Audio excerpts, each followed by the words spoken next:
All right, welcome to A Free Solution. I'm Kevin Wilson, your host for today, joined by Tim, the Freedom Variant O'Connor. Tim, you with me?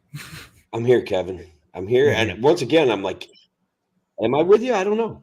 Yeah. Whoa, what happened? In a hotel room, right? And Oh so my today, God. as y'all can see, we Yeah. also. Am I here? Oh, did we lose you, Tim? Did we lose me? I think I'm here. Okay. Oh, Our this guest is for driving me today, crazy. Lars, is Lars Mapstead is also with us, and we're going to give you a nice, proper introduction. When we lead into the show, he's a libertarian candidate for president. So Tim and I got a bunch of stuff. Lars is with us for the first segment, but we got a bunch of stuff for y'all today. As usual, we got this, and then 10 other topics that we're probably not even going to get to: steel tariffs and the new report on police shootings of dogs in Rochester. We got I don't know, all sorts of stuff. So They seem to not be having very much success with. Sorry, they seem to be not having very much success with stopping carjacking, but they seem to be doing all right shooting dogs. Car theft in Rochester up 355%. So that's the number one in the nation for that. So we're going to talk about that, whether or not we can do anything about it. I know folks want to talk about bail reform. My local city council person says the youth programs are underfunded. So we'll talk about those later in the show too. But of course, we want to make sure that we talk about, there is a presidential election that is starting to heat up, and it's not just amongst the Republicans. People only just want to talk about the Trump and the DeSantis stuff. We're going to talk about the Libertarian race for the presidential nomination as well. That's why we have Lars on today. So we're going to get to the show in just a few minutes, and of course, because we're live, because we are on the Kevin Wilson pages, the Tim O'Connor pages, all the Free Solution pages, all those. Make sure you jump in with your questions and comments at any part of the show, but especially while Lars is here. We're going to go live in 5 seconds.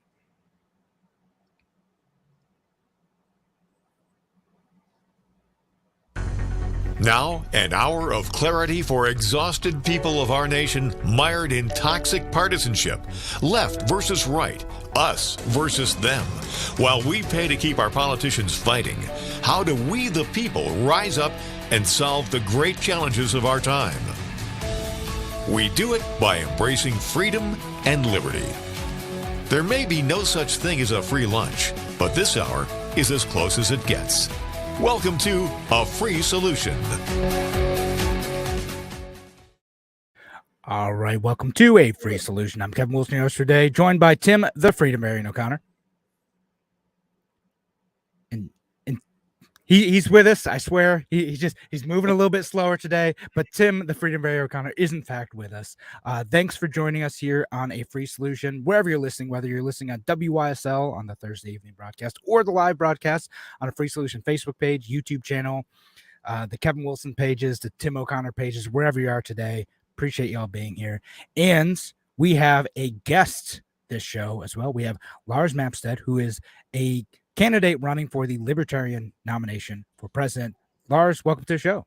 Thanks so much for having me. I liked your introduction. It kind of resonated with exactly why I'm running for president. Fantastic. Well, let's start with that. Why are you running for president?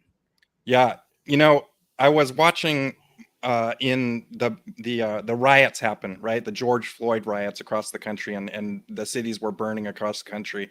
And I realized there was a lot of pissed off people. And then I watched the January 6th activities, and I realized there was a lot of pissed off people. And I realized that it didn't matter if you were on the left or the right. Everybody in America is angry right now. And all my friends are all pissed off, and they're all shouting down and yelling at each other about how things are broken and how the system is rigged against everybody.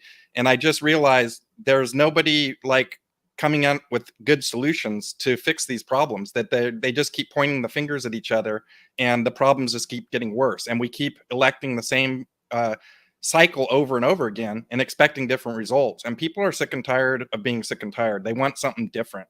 And so I just couldn't sit idly by anymore. I had to come in and try to unrig the system. And the more I got into running for president, the more I realized that the system is just completely rigged from the very foundation, from the very basic. Our whole voting system is rigged against us, right? And how can we have a free and fair republic if the foundation that we're built on is not trustworthy, right? And so that's kind of become my mission, is to unrig the system. And when I say that the system is rigged, I'm sure something pops into your minds and something pops into your listeners' minds, because the system is rigged against everybody in some way, shape, or form, right? And we need to get that system unrigged. We got to take away the power from the politicians and give it back to the people where it belongs, because the politicians work for us. We don't work for the politicians. Right on. All right. I mean, that's a lofty goal. Like, I'm mad. Tim's mad. A lot of people are mad. It's a tough thing to tackle. So how are you going to be able to do that, though? Specifically, tell us a little bit more about your background, and how are you going to make an impact and help us get out of the doom cycle that we're in, the bipartisan doom cycle that we have right now, that's kind of destroying our politics and culture in some ways in the United States. Yeah. So I grew up really poor. I grew up, in fact, with no electricity and an outhouse. Okay. And somewhere along the way, I discovered the internet and computers, and that I had a knack for marketing. And so I went literally from no electricity to becoming a computer guy. Right. And I was just happened to be in the right place at the right time when the internet came along. And I started a whole bunch of internet companies, over a couple decades. And that kind of culminated with a company called Friend Finder Networks, which is large dating websites that people use to find husbands and wives and various, partners and that sort of thing. And so I ended up selling that company for, a big chunk of money. We were doing $350 million a year in sales and had 600 or so employees. And so that's sort of a little bit about my background. And I just one of the things that I found as running for president as a libertarian was that the whole system is rigged against anybody that doesn't have an R or a D next to their name has a really hard time of even getting on the ballot, right? And all my life, it seemed like the only choices I had for president was Clinton or Bush, Clinton or Bush, Clinton or Bush. And I even remember I thought it was going to be Hillary Clinton versus Jeb Bush. That's how cynical I had become, right? I was like, and I was like, I realized somewhere along the way that we don't have choice. We have the illusion of choice, that these people are handpicked for us before we ever get to the voting booth, right? The fact that we might have Donald Trump and Joe Biden again as the top two candidates for us to vote for should make everybody wake up and take notice and say something isn't right, because nobody likes these guys, right? They're literally voting for them because they're afraid the other guy is going to win. And that shouldn't be the way we vote in America. We should be voting on principle. We should be voting for things that make our lives better. And like I said, it's just the illusion of choice. And I want to kind of end that. And part of that is fixing our rigged election system. There's a whole bunch of things like ending gerrymandering. I don't think we should have primaries. Right now, the primaries, basically the public pays for the Democrats and the Republicans primary. Okay. Mm-hmm. But like 35 or 40% of Americans aren't Democrat or Republican. They're independent or third party. So why, as a taxpayer, do we have to pay for these private corporations' primary system, right? I feel like it should be open primaries and that we should have a lot of choices. I'm for getting a lot more choice on the ballot. And one of those things that does that is a thing called ranked choice voting, which has been being adopted in various states. Oregon, Alaska, and Maine all have ranked choice voting, and a lot of cities and counties and states are like looking to implement that. And that just opens the playing field up so that we don't only have two choices when it comes to election day in November. Real quick, can you explain what ranked choice voting is in case any of our listeners haven't heard of it? Yeah. So essentially right now we have voting where you just basically vote for one guy, and whoever gets to 51%. Of course, the electoral vote is if whoever gets to 270 wins, right? But with ranked choice voting, you get to pick your first person, and then you get to pick a second person and a third person, and so on and so forth. And essentially, what happens is it allows for people to pick the one that everybody wants, not necessarily the one that is like the top of the line. Because right now you could have a situation where only like 25% of the people vote for somebody and they win, right? And we want to have a system where at least 51% of the people are voting in order to select who's going to be. Otherwise, you're just allowing a small group of people to run roughshod over the rest of the people. That's right. Yeah. Plurality rule or first past the post voting is what we have. It's single member districts in most places. So yeah, you don't need doesn't need a majority of folks to at least say like, yeah, it's okay. Even if that guy's my third choice, like, no, it can be a small minority of folks who even bother to show up and vote. Cause again, there's also folks who just don't bother because they don't think they have any choices on the ballot. And specifically, and now I get to one of these questions that we got on in New York State, we have some unique challenges with ballot access. We had ballot access after Larry Sharpe did great in the 2018 election. Yep. And then they switched the rules on us. Andrew Cuomo said, well, we're going to do some ballot reform stuff, campaign finance reform. And now they raised the threshold and made the qualifications every 2 years and increased the threshold for how many votes we need to get to stay on the ballot. And to that end, one of the concerns I know libertarians in New York State have, this is from Sean Hannon out in the Syracuse area, who's a party leader out that way, says in New York State, we need 130,000 presidential votes to regain ballot access. Do you have a get out the vote plan to help secure ballot access in states like New York? Yeah, I'm literally working with Larry Sharpe on gaining ballot access in New York. I donated. He had a fundraiser a little bit back, and I helped donate to that and help raise money for that. I did a matching contribution. Yeah, ballot access is ridiculous. I feel like that's one of the big ways that the system is rigged, right? Why should a Democrat or Republican have a different rules than I do or some other person to get on the ballot, right? Like, I think it should be equal across the board. Whatever the rule is for the Democrat and the Republican, it should be the same for an independent candidate or a third party candidate. There shouldn't be different rules for different groups of people. That is the definition of a rigged system. 2 tiers of levels of activity, different for the people who are in power than the ones who are not. And that is exactly the kind of system that I want to unrig. Right on. All right. So thanks for that answer. And Tim, I want to give you a chance to jump in. I don't know if you're doing all right here, but feel free to jump in anytime. Otherwise, I'm going to just keep rattling off questions. Yeah. Is my mic working, guys? Can you hear me? Yep. Yeah, we're hearing you, Tim. Yeah. Yeah, go for it.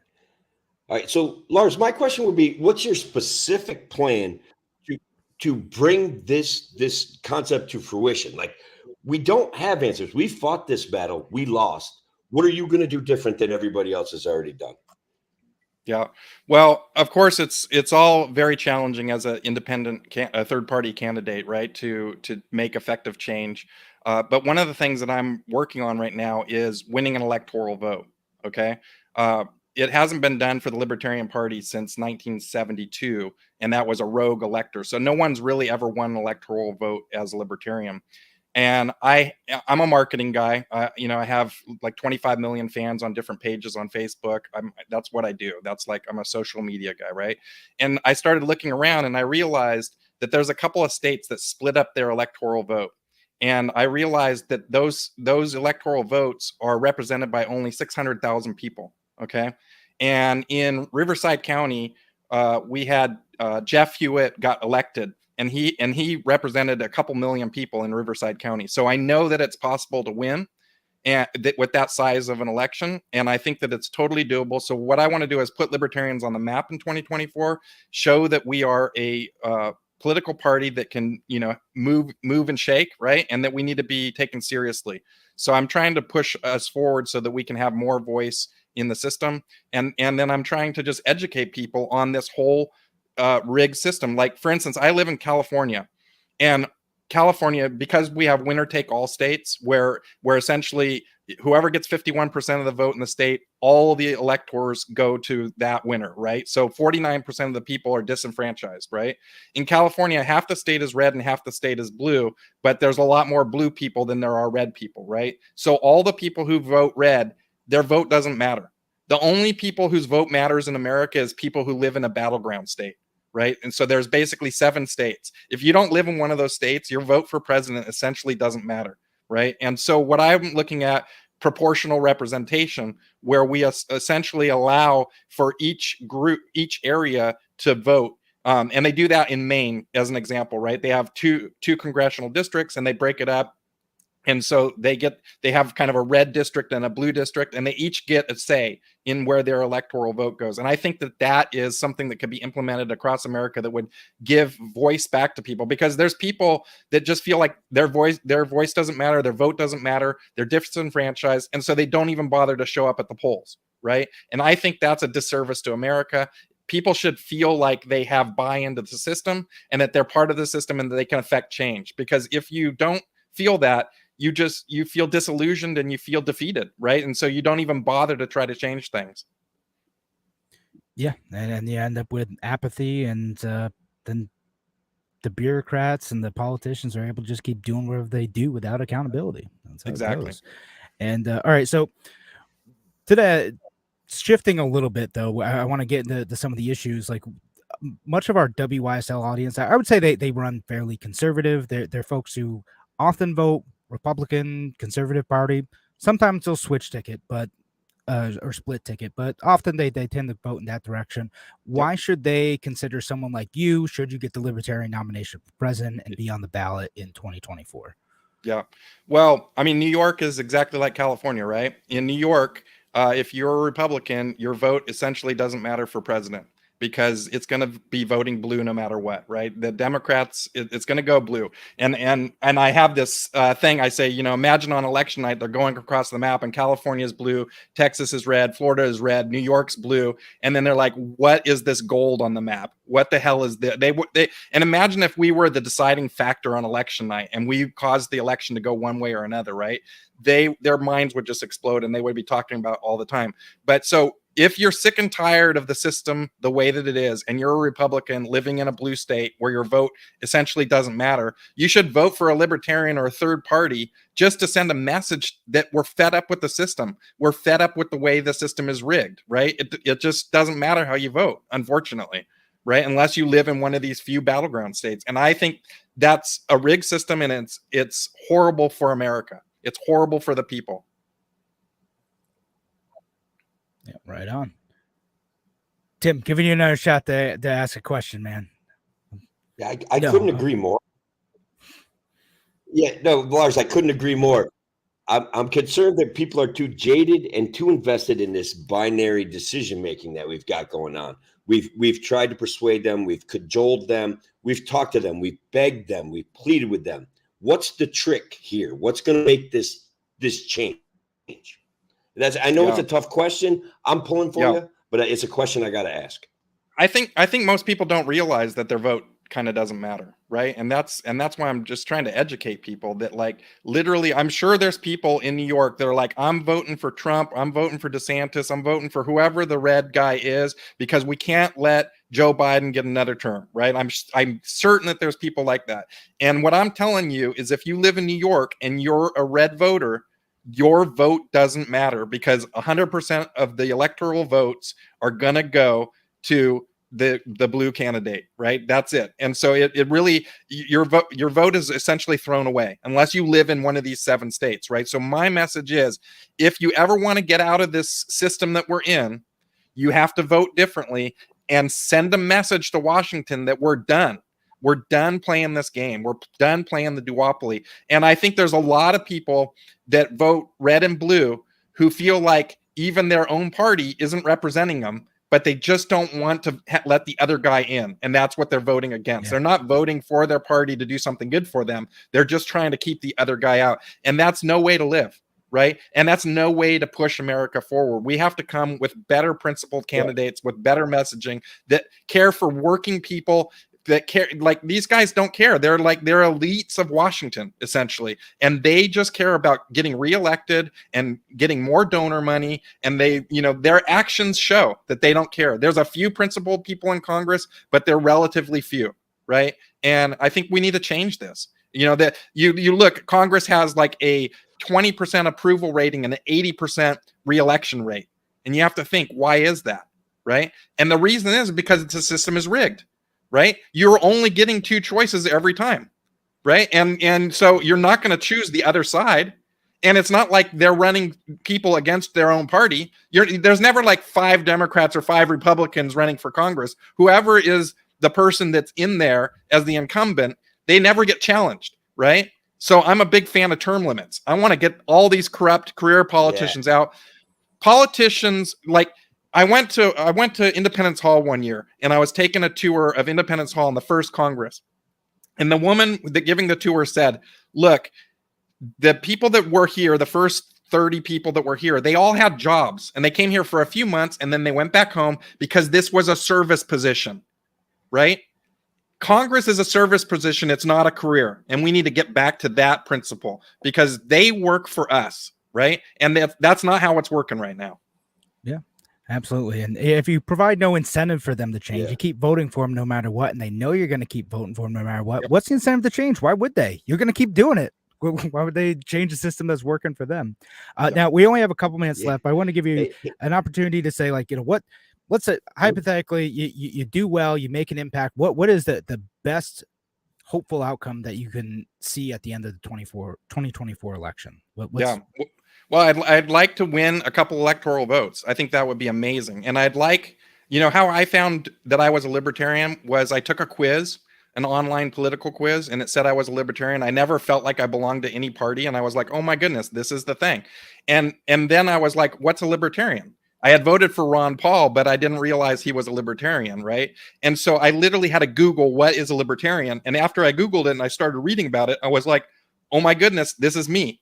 This is who I am. So a victory for me would be every American would Google what is a libertarian, check it out, and see if it applies to you. And if it does, join up and let's push this movement forward for a freer America, a less authoritarian America. Only you know how to live your life way better than anybody else. And the government should not be trying to run your life. They try to micromanage everything about your life. And I just want to live free with the least amount of government intrusion in my life as possible. And that to me is what a libertarian is.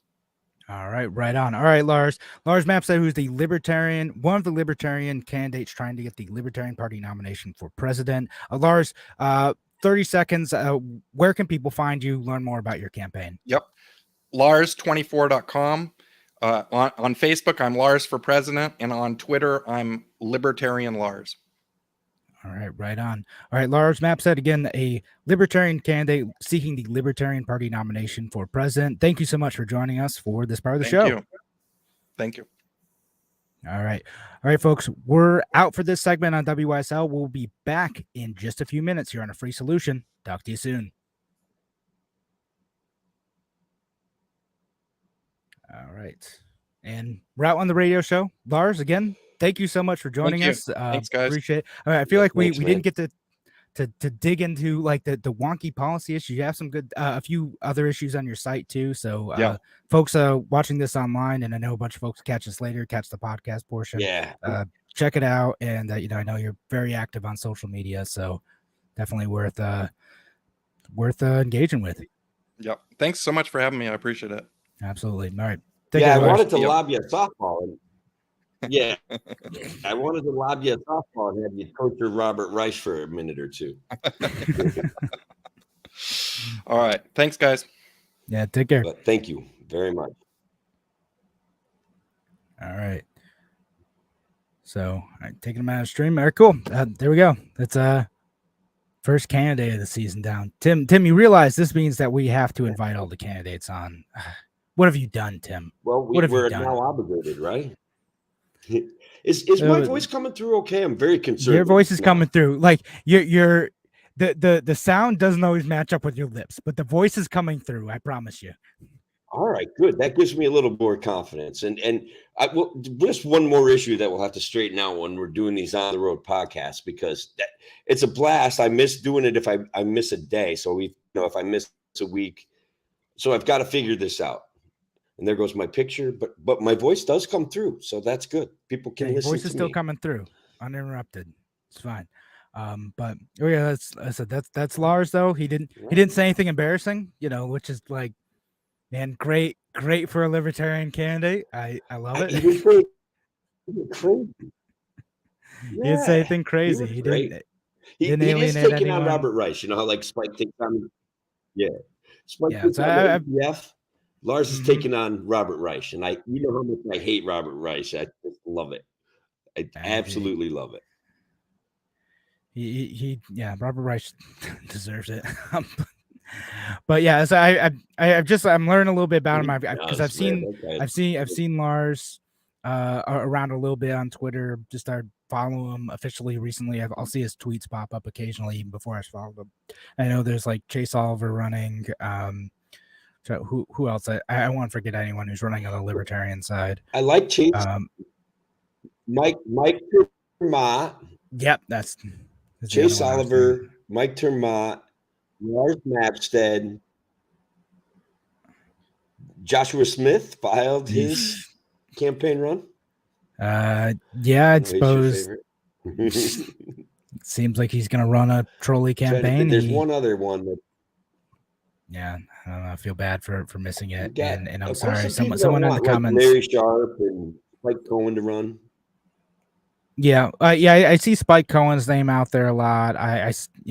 Who's understandable. Like he's the vice presidential candidate last time around. He's very active, and Larry as well. Justin Amash is another one you see around occasionally. Who'd be great. I don't know if you do it if he wants to put himself through the brutality of a libertarian primary. We didn't make him say Lars say the magic words, taxation is theft, while we're on the show. So we didn't force him to say that. He would say it though. I know he would. I know. So it's he would say it though. I know he would. So I know like every debate, like someone would try to get like John McAfee and like Gary Johnson and Austin Peterson to say it. And, yeah, you're breaking up a little bit. Are you delayed? Are you not hearing me? Can I connect to the mic? I am not hearing you very well. No. So that's going to get weird if we start trying to have a conversation, Sure is. You gonna reconnect with your phone, Tim? We'll cut all this out. I'm going to try that. Can I do that, you think? Maybe. All right. Why not? Hold on. Let me try to... Let's try it. It's great. I got the... Hang on. Let me... Technical difficulties, folks. Technical difficulties. I got the behind the baseball stuff.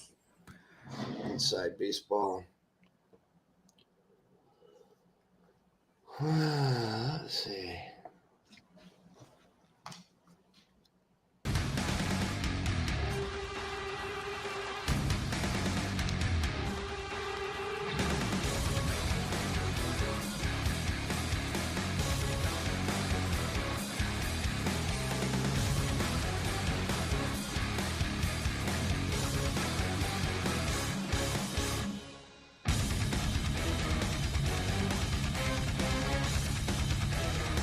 Check 1, 2, check 1, 2. All right.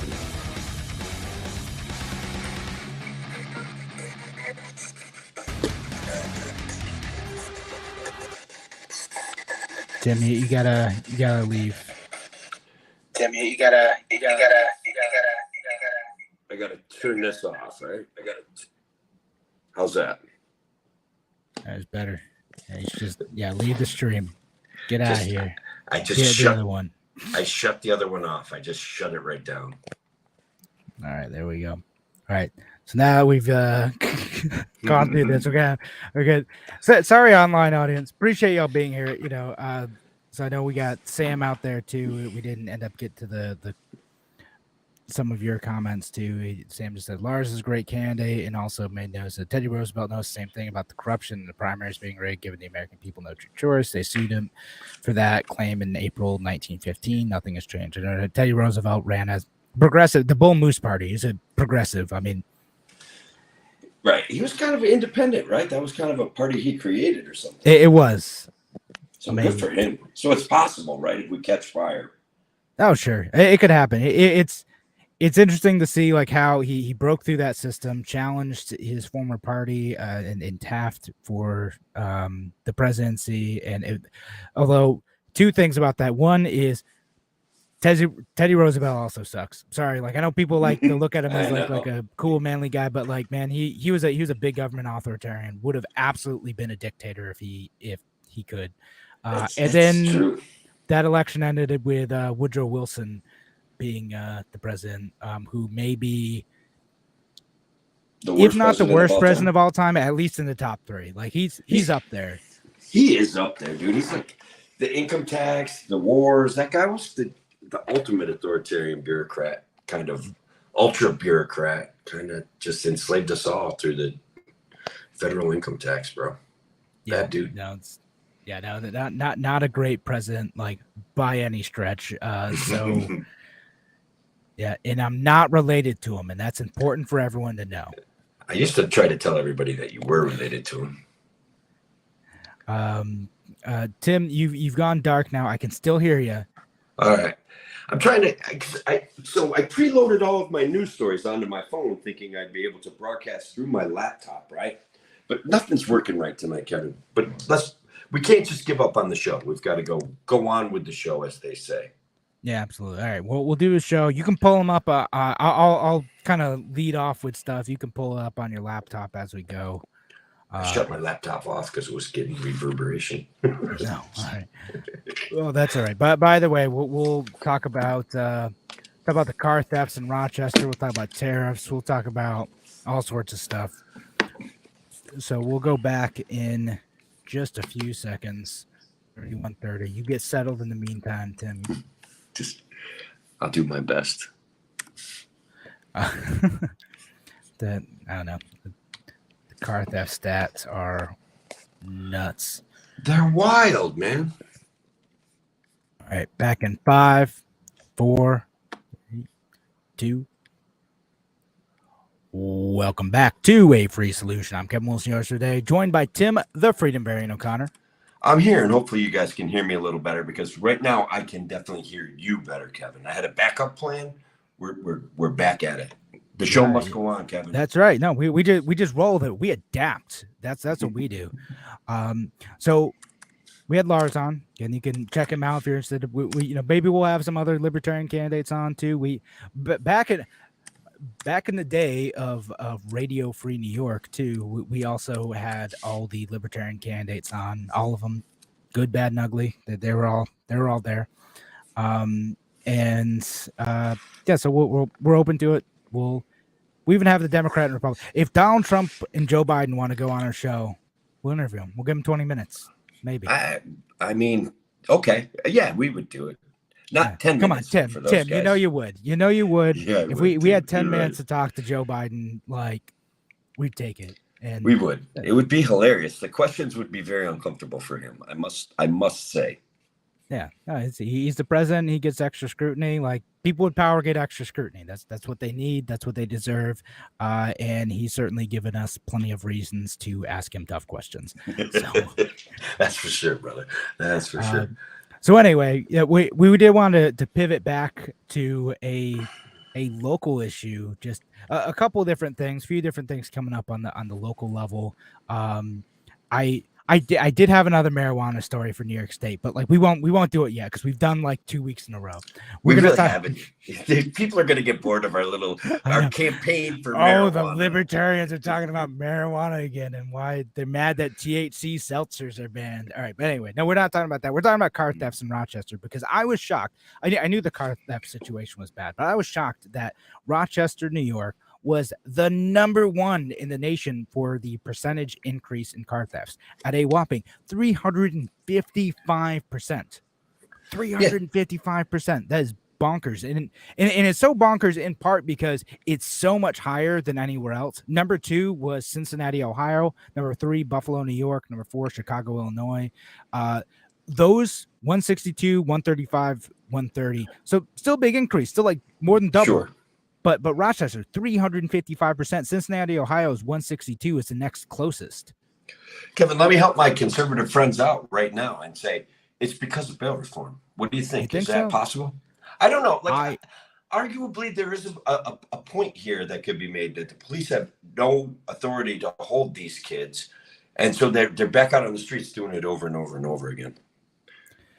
So a couple interesting things here, right? So one is the problem of car thefts generally is not specific to New York State. Now, Rochester and Buffalo are like 1 and 3, and it's weird. Like again, Rochester being a relatively small city, like the increase doesn't have to be that big for it to look like outsized, but still, like it's not just states with bail reform; it's a lot of other places too, right?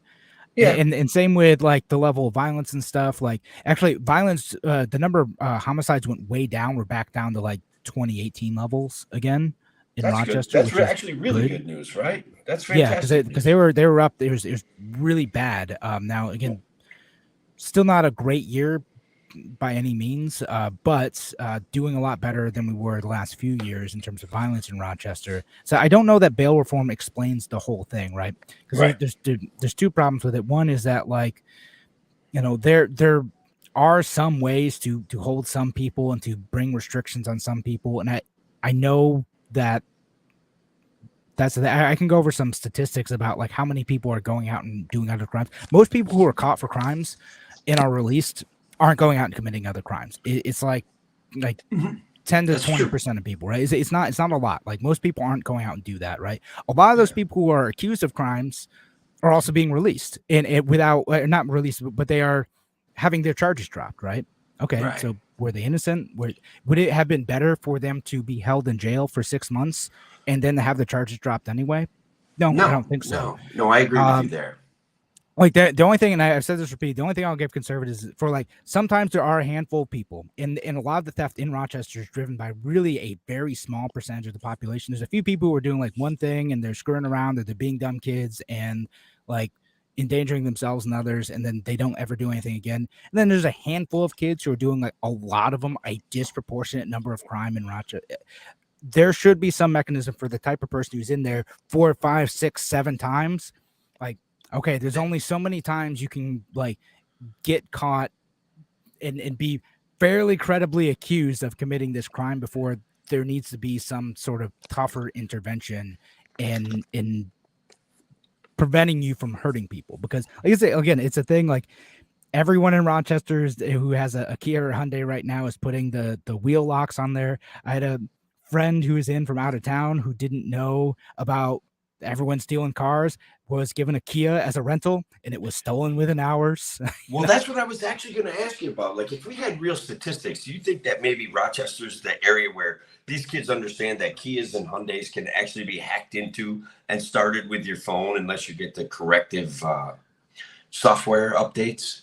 Like, it's maybe Rochester, because that's what I'm wondering. Is it like, okay, are the people of Rochester just not updating the cars? Is it that are the youth are more tech savvy here? That's what I'm saying. I'm giving them credit. Like the kids here know how to use the phones to be able to hack the cars more effectively.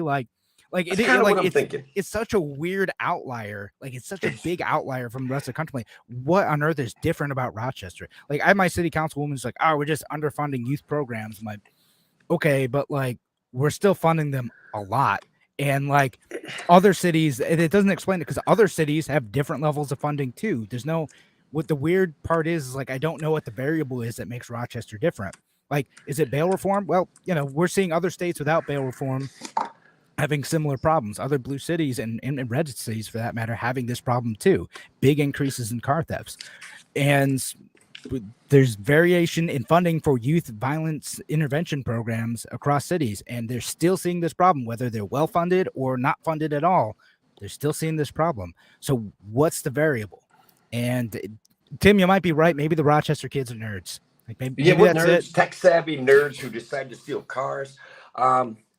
It's weird because when we play around with statistics, it's hard to get to the real thing. Like, this is astronomically out of line with the rest of the country, though, right? So, what percentage of that would be attributable to bail reform? Like, it's maybe. I mean, maybe it's part of it, right? And again, maybe it's right.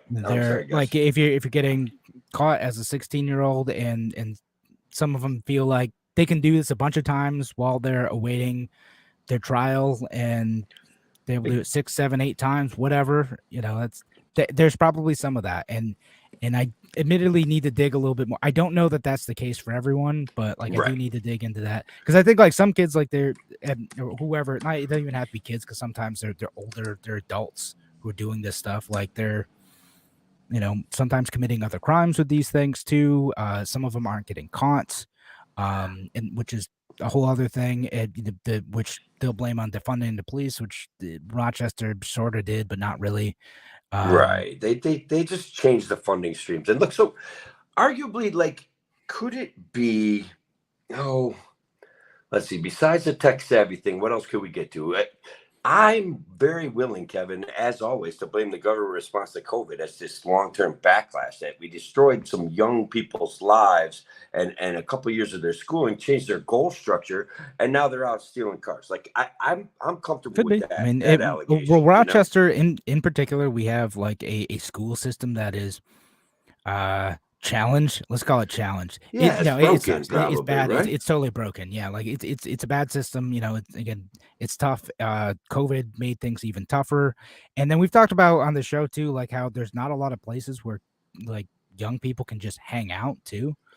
Sure. There's no like third place for, you know, teenagers to be able to go unless you like either pay money or you're accompanied by an adult. Like there's no place for people to be able to hang out in semi-supervised environments. Everything is like restricted. And Right. that might have something to do with it. Like we I could see that being a big part of it, like that kind of an oppressive structure, governing structure, and then they failed so completely with COVID that the kids are. I'm assuming it's young people. I'm making a lot of assumptions in my theory here, and that probably maybe are fair, maybe aren't fair, but I feel completely comfortable with them because I get to blame the government. Maybe there's a for it. rash of like 47-year-olds like stealing these Kias too, and I just don't know about it. I got I'll the tell you stat what, totally I wrong. mean, at 56, I have no idea how to hack into a car with my cell phone. Like, I've got no idea how to do that. So Aren't you on TikTok, Tim? Come on. I thought that's where you learned about it. Well, I could have learned about it, but I didn't actually Google or TikTok that. Like, I was, arguing with people over politics. That's what I do. The algorithm didn't bring you how Kia car theft. Yeah, that's no. You really missed out there, Tim. Yeah, I feel bad now. So we got that issue. Now, we got like 5 minutes left. I'm gonna quickly touch on like another Rochester issue. And I'll share the link to this report too. The thing about the dogs. There's there's a report is in WXXI and it was written by Gino Finelli, and it talks about the number of dogs that have been killed by police in Rochester, and it's a lot. It's like dozens of dogs, and you hear some of these stories of like you'll just be like, well, the officer walked into a yard and a dog ran up to him and he shot the dog, and like that's the whole story. Like the dog could be friendly, the dog could have just been like, hey, who's in my yard now, and the police officer could just say like, oh, he's coming right for me, and kills the dog, and then there's no accountability. Nothing, not at all. No discipline. No. Sometimes there ends up being a settlement, but it's not like the police officer pays that. It's no. The taxpayers pay it. Yeah. We collectively, the citizens of Rochester, pay when police officers shoot dogs. Some of this, like it's like just the level of like disrespect shown to families. Imagine like trying to, even if you're a pro police, even if you think police can do no wrong, imagine trying to get your child to trust a police officer after seeing a police officer shoot your friendly dog in front of them. And look, I think it's important that the only guys that are going to take this issue on the way that it needs to be taken on are guys like me and you, like kind of fringe, kind of libertarian. We want to talk about fixing qualified immunity because, guys, if we fix qualified immunity, the dog death rate will go down. Like police overreact to the presence of dogs. You've seen anybody that wants to check out videos on TikTok or Twitter or anything like that can see where police are very afraid of dogs. And honestly, I think that it's something that if we eliminated qualified immunity, they would have to be kind of a little bit more cautious about how they deal with this. So when I read one of the ones I read, the guy barges through the fence to talk to a lady about her calling about a stray dog earlier in the day, and her dog kind of went at the guy or walked towards him or barked once, And Yep. unfortunately, right in front of the granddaughter, right? Like the Yeah, dog I think that ended was in up. the Rochester story. But Yeah, that's in the yeah, that's where I pulled it from. It was horrible, man. yeah, no, just awful, right? Like getting calling, like thinking you're gonna like get some help with this other dog, and then having that happen to your family is just absolutely awful. And there's no excuse for it. Again, there's no excuse for like the cowardice shown by a police officer to do that. And I'm sorry if you're so startled by like a dog running up to you, and you can read in the story there's 60 dogs shot, 22 of them died.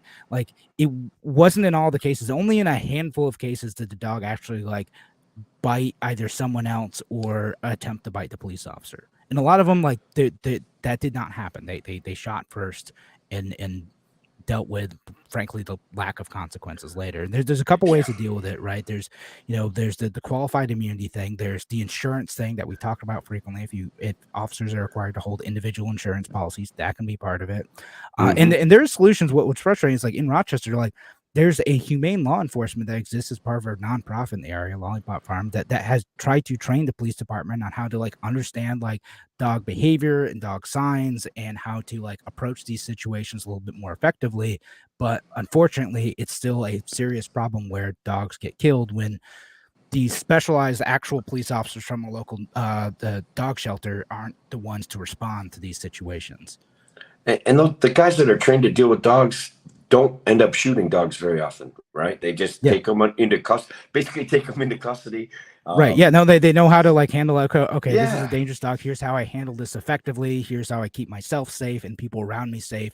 And it because they understand the situation, they know what they're getting into, they know how to deal with a dog, and the priority is to both keep themselves safe and to make sure that dog lives through the encounter. So like if that dog is scared or hurt or confused, which is sometimes the case, right? Like you can isolate the dog and hopefully, get the situation resolved without someone's family pet dying. Yeah, so I guess I'd suggest people read the article because there's certain pieces of it that I'm not sure are fit for us to discuss, like how the officer ended up leaving the day that he shot that lady's dog and what they left her with. I just think that people should pay attention to this stuff. And I think it's an important dynamic I think it's an easy fix too, Kevin. I don't know that we have to go all the way to getting rid of qualified immunity to start lowering the death toll, on we don't have to. pets. I mean, we should anyway, but we don't. Right. No, it would be good. It's a good way to get there. Yeah. On that note, though, we are out of time for this segment. Thanks again for joining us here on A Free Solution. We're going to be back in just a few minutes. Talk to you soon.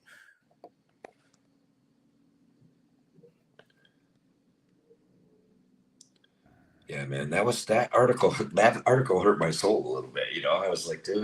That's it. Yeah, I shared the link on all the channels in here. You can check it out. Yeah, it's a, and if you're listening on the podcast, you'll just have to go follow one of our pages. If you're not already, you should be following all of them, every single one. Every single one of them. And check out the article. Yeah, it's a rough read. It's tough. But really narrows in on the topic specific to one city and the policies that the city has like tried to do, and unfortunately the lack of accountability for the officers who have killed dogs, and in a situation that, like, again, I know that there's some justified situations. I get that. I'm not naive, but sure. Man, like a lot of them are like it's not even close, and you'll see it's not just specific to Russia. It's all over, right? Right. No, look, we're pragmatic, man. We accept that police officers should maintain themselves in a safe fashion. We understand that.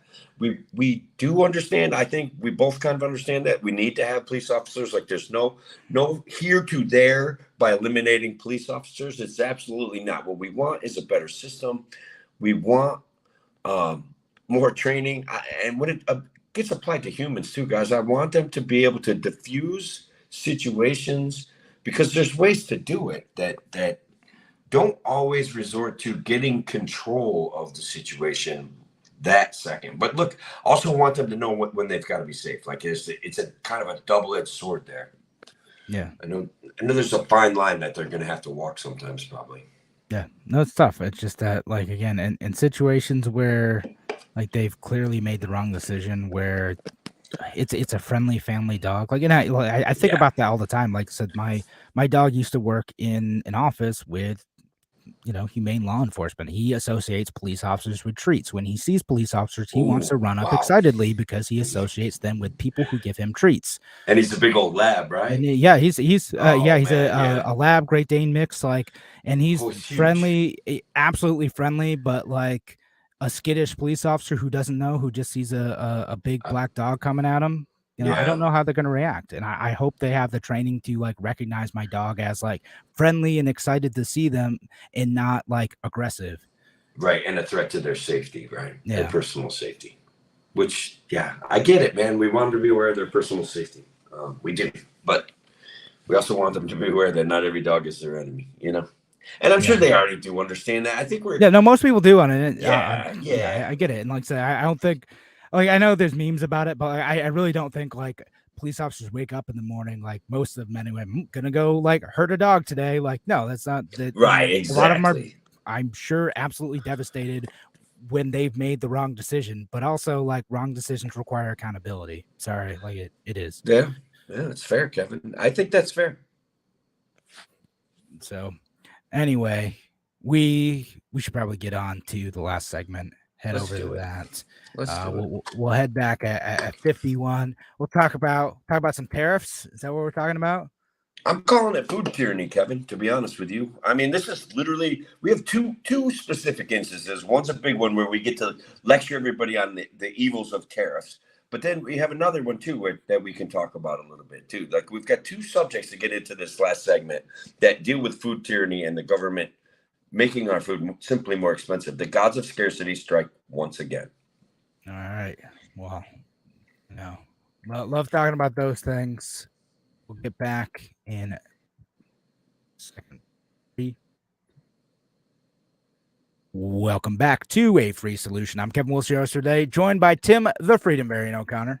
I'm here, Kevin, and we get to lecture everybody on one of my favorite subjects, that the government has been implementing artificial scarcity on us for decades, okay? And that right now, up against Joe Biden imposing tariffs on steel. And so why am I freaking out about that? A lot of people are going to be like, well, that's protecting American jobs, and he's doing it to protect a little steel mill in Ohio, and yada, yada, yada. Let me tell you what happens. The bottom line, your food is going to get more expensive. Kevin, did you check out that article I sent you on this? I sure did, and we'll post a link to the article that Tim is talking about in the. It's a big one, man. Yeah. It's got these artificial scarcity that's imposed on us, making our food more expensive through tariffs. These things drive me nuts. These things punish poor people, Kevin, and nobody seems to understand that except for me and you. That's right. Well, and the folks in the article, I suppose. True. Right. Fair enough. The folks at Reason who, got me mad last week because they were mean to RFK, but probably he kind of deserved it, so I've forgiven them. And here we are propping them up again. Like, it's fair. It's cool. Yeah. We'll give them a shout out. But yeah, let's talk about the specific ways in which it's gonna the hurt poor people too. Like, and because you'd say like, okay, well, we're gonna save 3 jobs at a factory in Ohio or something, right? Okay, cool. We've saved 3 jobs, and that's the campaign speech. That's the stump speech. What are the other ripple effects of maybe making steel more expensive in the United States? Well, in this situation, in this very specific situation, the type of steel that they're talking about is readily converted to canned food, Kevin. Okay, so what, we save 3 jobs or 5 jobs in Ohio, but we starve an old person, or we limit an old person's ability to travel and interact with their grandkids. We make their lives more expensive. Same for a poor person, same for somebody trying to get on their feet. Like, when we make food more expensive, like, it drives me nuts. And that's what we're doing with this tariff. No, that's what we end up doing. And it's like, okay, it makes it a little bit more expensive, but it's everything in combination too, because what ends up happening is it doesn't just like make the cans expensive. It'll make the production process more expensive. It makes equipment more expensive. It makes, in some situations, it ends up making like the entire like chain like more expensive. And that's in addition to all of the other stuff that's happening, right, with various inflations, with various taxes, with various regulations, restrictions on importing like lower cost goods from overseas, and everything else that ends up going into like the cost of food, driving it up makes it difficult, if not impossible, for someone to be able to survive on their own, to survive independently. And even with government assistance, ends up being a challenge. Yeah, sure. And this is one of those raw materials of canned food production, right? So, like, I think what you were pointing at there is that it will get marked up, taxed, marked up, taxed, marked up, taxed, all the way along the line. So, what could be a millipenny of a tariff is going to have a substantial impact on somebody's bottom line when if they're living off of canned food or they use a little bit of canned food.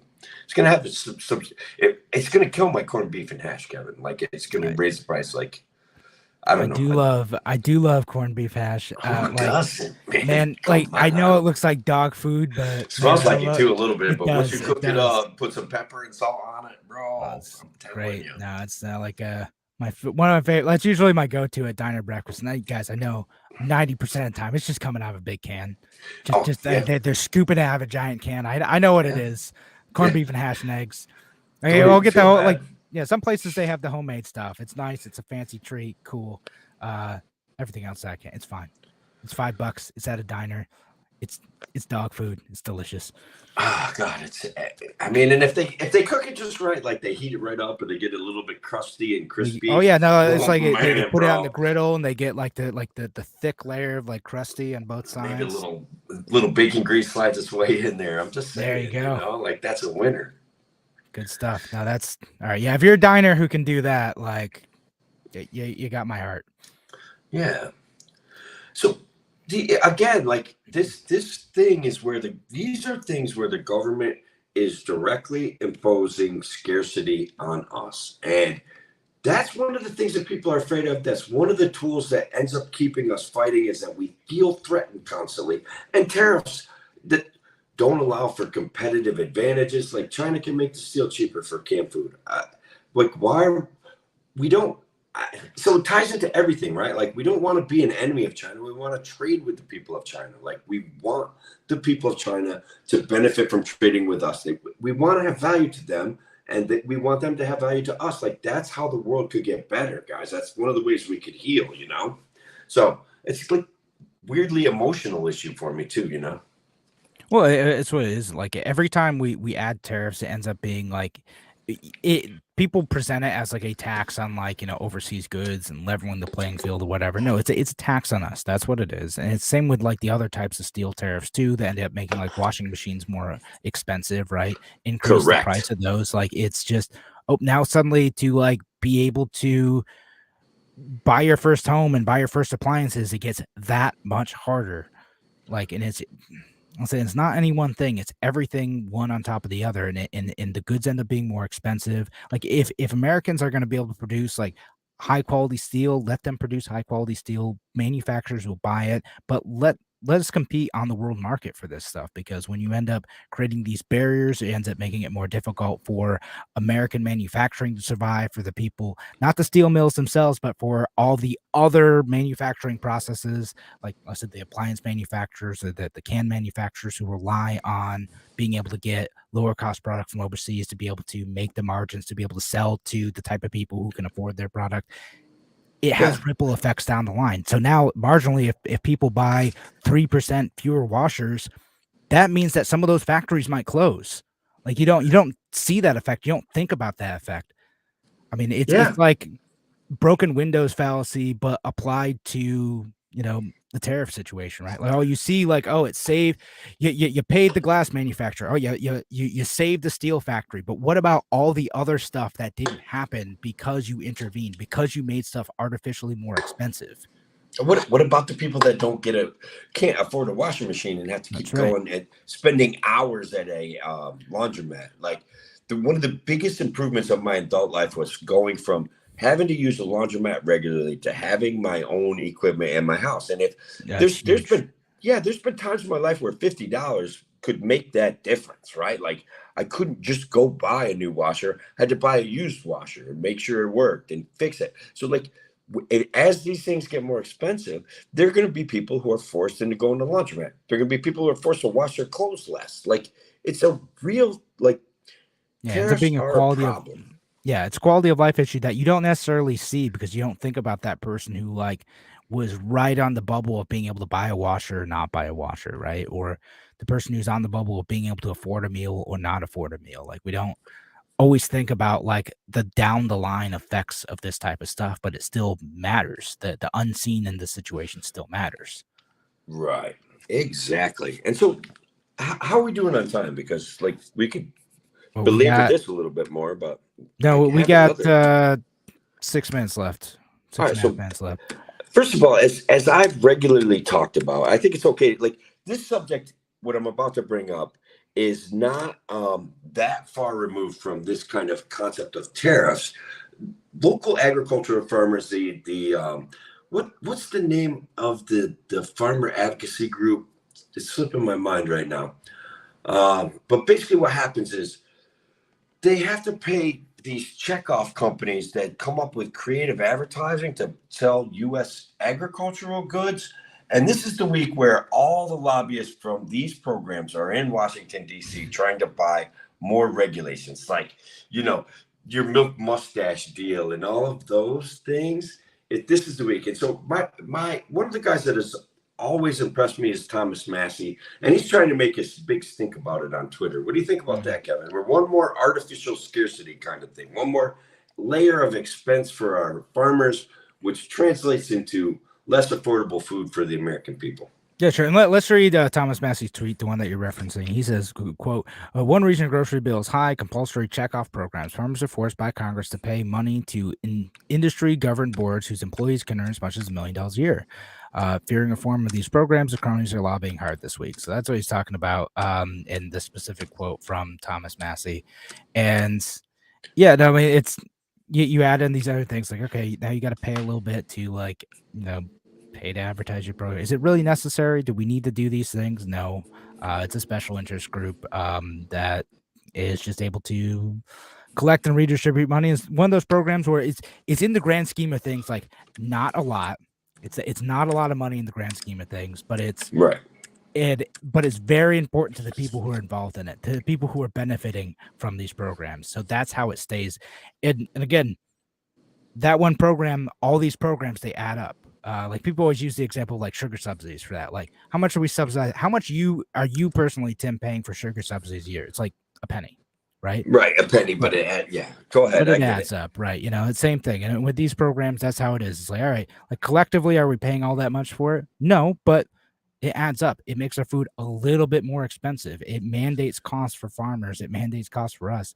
And but the people who are involved, they care about it quite a bit. And so they will fight tooth and nail to keep these programs going. And that's why they're lobbying hard this week, is for that very reason. Yeah, they're basically, and what's lobbying, guys? I think we all know what lobbying is. They're literally buying political favor. They're buying access to the budgetary process. They're lobbying. Like, look, I get the need. It's a free speech issue, but also it's very corrupt, right? Like, I'm not the only one that thinks that. I can't be the only one that thinks that. And when it's adding to the scarcity of food, adding to the expense of food is adding to the scarcity of food. Less people can afford it. That's it. Does that make sense? Like, it does make sense. So what's our solution? Like Thomas Massey does all this good stuff, advocating for a better program when it comes to labeling food, advocating for a better program when it comes to knowing where our food is coming from, advocating for more local availability of food to go through the USDA process faster and easier. And people like kind of crap all over him, and I don't understand it. Well, it's because if the FDA were slightly less, imposing, if it were slightly less draconian, then maybe our food might possibly be somewhat unsafe. That's the argument. Even if they don't fully understand the ways in which, like, the government, the FDA, the agricultural systems, like, are actually intervening to maybe not really be all that significant of a difference maker in terms of food safety. Well, they're not a difference maker. One of the things they do is set minimum standards for food so that a place like McDonald's can get away with putting sawdust. And guys, you find the articles You decide whether they're true or not. Like, I'm not going to say what I know that McDonald's puts in. That was like Taco Bell doing that or something. No, like that doesn't matter what Taco Bell does it, Kevin. That's different. It's different. No, Okay? it doesn't matter what they put in their ground. No, It's still tasty. It's fine. because it's delicious. Eat it anyway. Yeah, it's a different story, but like says someone who ate like Taco Bell like last week. Yeah. So like FDA does some minimum standard stuff that big restaurant chains take advantage of to lower their quality of their product and still charge you the same amount of money or even more, right? So that's a reality, and it's an unfortunate reality. But I do forgive Taco Bell for it on some level. Right, as we all do. You say like, man, in theory that's kind of great. I'm gonna still keep eating it. Oh yeah, no, Taco Bell's different. McDonald's, on the other hand, it's like, I don't know, their advertising's bad. I think their food isn't that good. Taco Bell's got something else to it, though. The Taco Bell, anti-McDonald's. All right, I decided I'm fine with McDonald's. I don't really have anything negative to say about them. But your kid's gonna love McDonald's for a couple years, bro. The kids love it. They just enjoy the whole little package, the Happy Meal package. It's okay. It's still just minimal quality for what you're paying money for. You know what McDonald's offers, and it's a shame they're not on the throughway anymore. Like relatively consistent food. Like, listen, I know it's not great. It's not stellar, but I know McDonald's is usually going to taste roughly the same no matter where I go. It's like, here's some mediocre fuel to shove into my body. And absolutely. A cheeseburger in Rochester is going to taste almost exactly the same as a cheeseburger in Oneonta from McDonald's, and it's really the same with Taco Bell. That is one of the one of their powerhouses is consistency, right? Yeah. No, so but we are starting to run out of time, and I was going to bring up a fun story about obnoxious Twitter leftists and bananas, because we'll continue the food theme. All right. but we're out of time on the radio show. So if you're listening on the radio show, you're gonna have to subscribe to the podcast or follow our pages, listen to our show. Join us for the live show if you can, but of course the video is still going to be here afterwards. But find us afterwards. We have an extended program. Thanks again for joining us here on WYSL for a free solution. We are out for the evening on WYSL. Take care. All right. The banana story.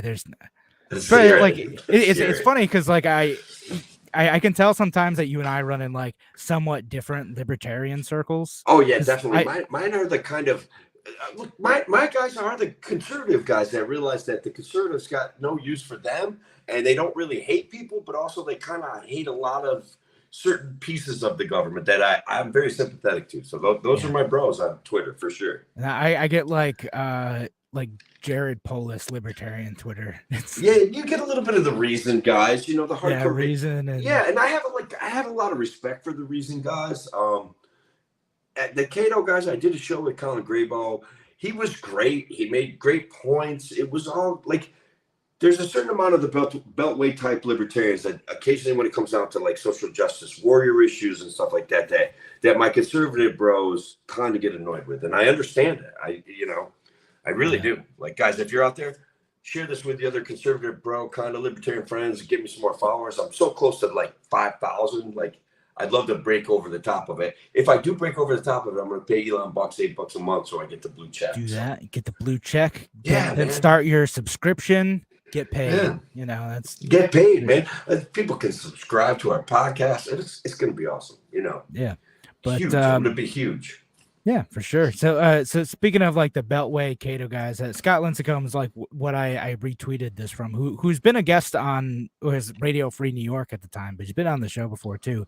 But he was retweeting like this just absolutely unhinged leftist, like degrowth person, who I think deleted her Twitter account over this, because like neoliberal and like libertarian Twitter were just like all over this. But this is the quote from this Twitter thread that was bonkers. It says, "No one, absolutely no one, not even the most dishonest globe emoji neoliberal freak, buys a banana at Trader Joe's in Calgary in December and marvels in ecstasy at the decadent opulence of modern capitalism. They just dully cross off the list and move on, barely conscious of it." And here's the thing, though. Like, I'm totally the guy who's like, if you think about like, man, it's so cool you could buy a banana in Canada any time of year. Yeah, or no, in that's upstate New York. Like it's actually a very cool thing. Like we used to not be able to get most produce any time of year. You couldn't get any produce in the winter unless it was stored in someone's basement. Yeah. Back when I was a kid, lettuce was not an option in December, bro. Like it really wasn't. It took probably until I was 16 before I started seeing it in stores. So like that's real. So basically, so the world went after her for that or what? Yeah. So like, I mean, it was part of, like I said, a totally bonkers thread. But like the point that like a bunch of the neoliberals and the libertarians are like, actually, like it is something to marvel at. It is something to think is cool because like we do live in a world in which we have like access to a lot of great stuff. Like we've built supply chains despite government intervention, despite the government making it difficult and expensive to do this stuff, that there's enough demand for this stuff that people figured out a way to do it and still be able to make a profit off of it. And that's pretty cool. And again, if we got government out of the way on some of these things, we'd open up even more possibilities. But it's a cool thing that I can get like pomegranates from Turkey when like they're ripe. It's a cool thing that I can get bananas from like Central America like any time of year. It's a cool thing that I'm able to get like produce from like Asia any time of year. And like that's something that didn't exist like even when I was younger. Like it just wasn't a thing. I couldn't get like strawberries any time of year as a seasonal thing. Now I can get it whenever. Right? No. Which is great. It's one of my kids' favorite snacks. Avocados just weren't a thing. You couldn't get avocados in New York like you almost couldn't 15 get them years ago. You almost couldn't get them at all. Much less now they're like $1 a piece, or like even sometimes you see them under $1, right? Like now they're cheap. And like so the point of like this thread actually was this woman was basically being like, no one actually cares all about this stuff. If we go back to living like serfs and it sounds like I'm joking, but like literally they like live like it's the 1200s and drink beer and have sex and hang out and you'll be perfectly happy. Like, and you'll die when you're 35 and your teeth will fall out. Like that's kind of like that's where we're going with that. Like let's not do it that way. Yeah, they're like, you won't miss any of this stuff. Like really like back in the day, people were perfectly happy without this capitalist like opulence, and you will be too. You will be happier with less. All right. Well, I could just eat with one knife, and I don't need fork and silverware. Like then I save a kid in China from having to work an hour. Like what the heck? That doesn't make any sense to me. It's like so abstract kind of thinking. Like obviously she'd be like, all right, you don't need cars, you don't need a bus, you don't need nothing. Just like grow your own food. Good luck in the winter. Yep, that's exactly it. Sucker. They're like, yeah, we could just grow most of it on our own. I'm like, no, you can't. You don't know how to. Like, you really like. You have no idea how much subsistence farming sucks. Like, it is bad. It killed lots of people. You have one bad year, and like your whole family could die. It sucks. That's how most of humanity lived for most of their lives. I'm super glad we do not live that way anymore. Subsistence farming is brutal. Anybody that's had a garden where it's like a little bit bigger than you wanted to actually take care of knows what subsistence farming is like, because you got to go to that thing, you got to weed that thing, and then at the end of the summer the deer decide to get frisky and they go into that thing and they tear it all apart and they eat all of your green beans and they eat some of your cucumbers and then they step on your broccoli and guys, your whole garden gets wrecked, man. And it's cool. Just could you imagine counting on that to survive? It would just be awful. Yeah, imagine like all the work you've put into that, but like that is all day, every day for like 11, 12 hours a day, because that's what you're going to have to do that, particularly if you don't have the benefits of like industrial farming techniques and pesticides and machinery that are brought to you by capitalism. Like you really have to work constantly to do that. And people don't get that. Like people didn't work a couple months out of the year. I'm like, yeah, because they couldn't. They were just huddling for warmth in their like huts and like hoping their family doesn't die. That's always been one of the things. Like, honestly, it's very confusing for me to people that burn wood, because it's actually like a part-time job that doesn't pay. So when people were huddling for wood or huddling for warmth, they were still chasing down wood all winter long to try to keep their freaking house warm. So I'm just saying that keeping warm in the winter always relied on wood, and wood is always work to keep your family warm. Like it literally is work. I lived with my grandparents for 2 years. A lot of time we'd get like some pre-cut wood, but like, all right, we'd get out with the splitter. We'd like, okay, we're going to spend like 3 weekends, like just splitting wood all day. You know? Imagine if you didn't have a splitter. That's exactly. And that's not like easier. We have the splitter. Like otherwise we could have just been using axes, Oh man. It's Would have been like ripped as a 13-year-old if I had just done that, but That'd have been good for you. Think how you know, fun it would be. and also we had the tractor that we could just like, you know, toss all the stuff in the trailer in the back of the John Deere and like cart it up to the house. If I had to like lug that back, that would stun. Oh my God. And people are there. So that neoliberal, that crazy kind of near communism advocating for throwing ourselves back.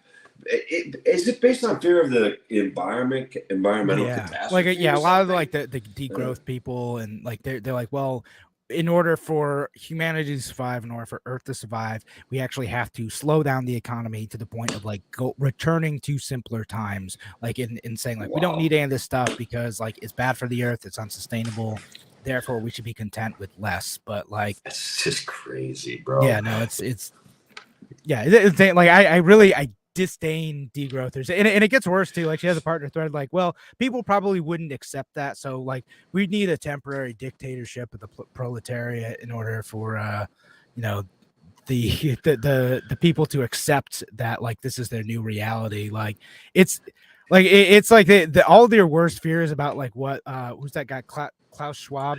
Klaus Schwab, she's like living it. Like she says like if that guy like really is secretly harboring that stuff, like I don't know, but like she's saying the quiet part out loud, you know. She's all in. So this guy, Kevin, check this out. Like maybe before we go, I want to talk about this guy, Tom Winter. He's a candidate for state office in Montana. Post a tweet. I caught it right before the show started. He's like complaining about somebody flying a private jet from one city in Montana to another city in Montana, and he's like, I hope it crashes and you die. And like, this is a guy that wants to get elected to be a political office, and it's because of he brings up that it's 97 degrees where he is in Wisalua, Montana or whatever, and some private jet flew in, and he's like, I hope it crashes and you die. And it's like, I hope you don't get elected ever, and I hope this thread goes badly for you. The people who like say awful stuff like that, all right, man, that's not great. It was horrible. The comments like bashing him were hilarious though. I love it. You know, I'm like, but what if it was John Kerry, bud? Like, then what? It could have been John Kerry just city hopping in Montana to check out the effects of 97 degree temperatures, you know. Yeah, right. You know, just learning about global warming. It's that's fine. No, but what as a libertarian, I want to go into like inappropriate stuff said on Twitter, because that's a can of worms. It's just, no, we're not going there. Then we're not doing that on this show. It's too late. We got to do it once in a while, but geez, we've got to point our fingers at these clowns every once in a while. Is what I feel, you know. Not like that. Well, there are better ways to do it, Tim. How else are people going to know just how much they hate us? Don't give them an excuse. I know. Honestly, though, the outrage is the new enrage. Like, outrage is the way to popularity. So if we outrage someone and they start attacking us, we have won that battle. You haven't actually won, though. Like that's not actually winning. There are a bunch of people, I know. Libertarian state affiliates specifically, who think that you have won because like the right people have attacked you. Yet you haven't. Yeah, are you talking about LPNH? Yes. Yes. Oh God. You know, that was funny too. Maybe we just do talk about that for a second, because honestly, like I didn't like exactly what they said, but I would say that your response was the only one that I felt was perfectly rational, and you got like one like for it. And I was very disappointed because you nailed the issue perfectly, and I felt like all sorts of people were criticizing LPNH completely irrationally, completely emotionally, and they missed the whole point.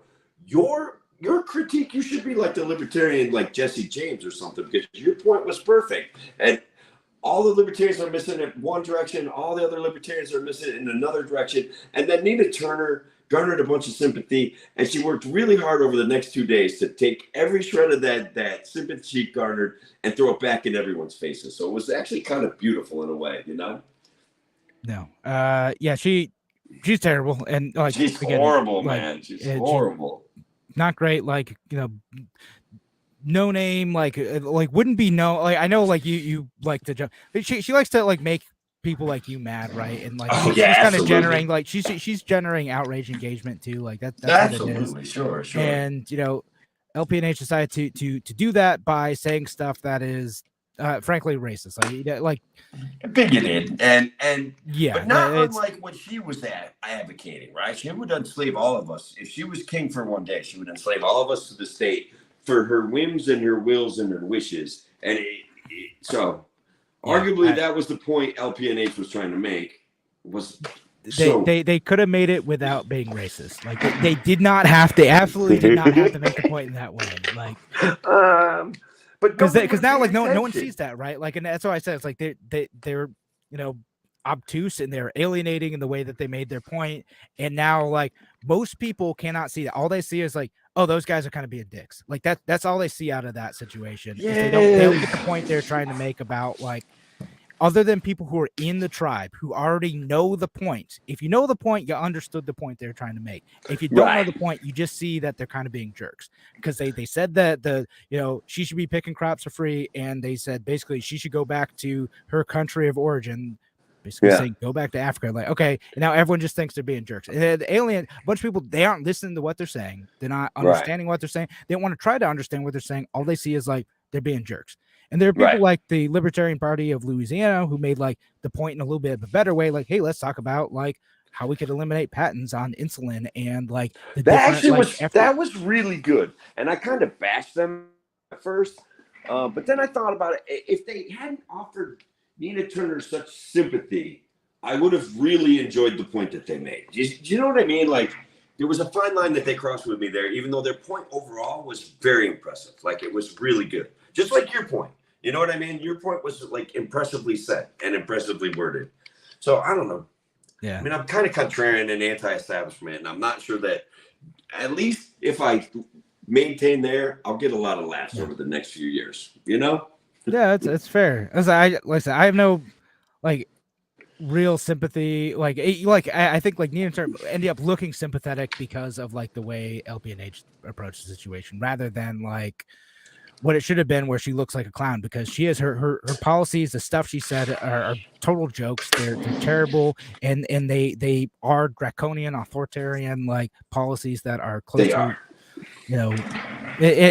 although I will say like this is a whole other show, but like taxation being compared to slavery, I just don't think it's a good comparison. I used to make that comparison. I think it just doesn't hit with people. I think people don't understand it. They don't get it. It's a different thing, and like even if you can draw the comparison, I think most normal people who aren't already like in the libertarian space, like just tune out when you say that stuff. So that brings us back to my common question of what is going to make people tune in, because I like what Lars had to say. I agree with everything Lars had to say today. Like I get sense that he's not going to go down the woke wormhole. So I like all of that. And maybe I'm wrong about that, but if he starts lecturing about woke identity politics, I'm going to have a problem with that. And frankly, that's one of the problems I might have with Chase Oliver as it comes down to go time. But like, what's our goal to outreach? Like, how are we going to fix this issue? And Larry does the best job of offering solutions continually. And like, not to be mean, but did his campaign this last time around didn't catch fire, you know? Yeah, unfortunately, it's just not what it was, and I don't have the answer to that. I know, but it's a tough question, and I'm going to keep asking it. And it was I'm going to keep asking everybody that question to the best of my ability, you know? Yeah. Because I want an answer. I want it to be better. I want a success story to come out of this, I guess, is what I'm saying. Yeah, maybe. Or we could just keep fighting on Twitter or X. And laugh. I do. I mean, I laugh. That's true. All right. But all right, we should call it a night. We should. Once again, thanks to Lars. Thanks to you, Kevin, for bearing with me through that slightly disastrous first segment. It was my ears were on fire. I was so embarrassed I couldn't even deal with it. So I got to figure something out, how to make sure my internet is hooked up to my brand new $500 laptop. All right. Well, have a good night, folks. Take care.